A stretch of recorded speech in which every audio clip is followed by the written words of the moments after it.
नाज़रीन, आपको अपडेट करें साहिवाल से, जहां हमारे नुमाइंदा खुसूसी शाहजेब जतोई के मुताबिक मरकजी जनरल सेक्रेटरी खुर्शीद अहमद खान की हदायत के मुताबिक पूरे मैप्को रीजन की तरह साहिवाल डिवीजन में भी आज भरपूर यौम एहतजाज मनाया गया।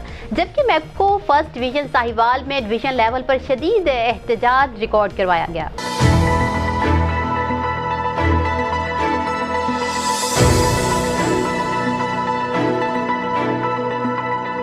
जिस पे तमाम चेयरमैन, ओहदेदारान, नुमाइंदों और स्टाफ ने शिरकत की। मुकर्रीन ने निजकारी की हुकूमती पॉलिसी पर शदीद तनकीद की, जबकि मुकर्रीन में Chaudhry Mohammad Arshad Jat divisional chairman first division, Chaudhry Abdul Shakoor Jodal senior vice chairman divisional secretary, Rustam Javed Bhatti divisional secretary इत्तलात व नशरियात, chairman Khurram Saleem Najam, chairman Mehar Mohammad Arif, Mohammad Saleem, chairman Asghar Chaudhry, Abdul Waheed, Agha Wajahat Ali Khan, Chaudhry Sagheer Kashif Razzaq secretary, Ghulam Murtaza vice chairman, Malik Ibrar joint secretary और शुरा ने निजकारी के खिलाफ शदीद नारेबाजी की। न्यूज़ स्टूडियो से फिल वक्त इतना ही। मजीद तफसीलात और अपडेट्स के लिए देखते रहिए BBC 11 हेडलाइंस न्यूज़।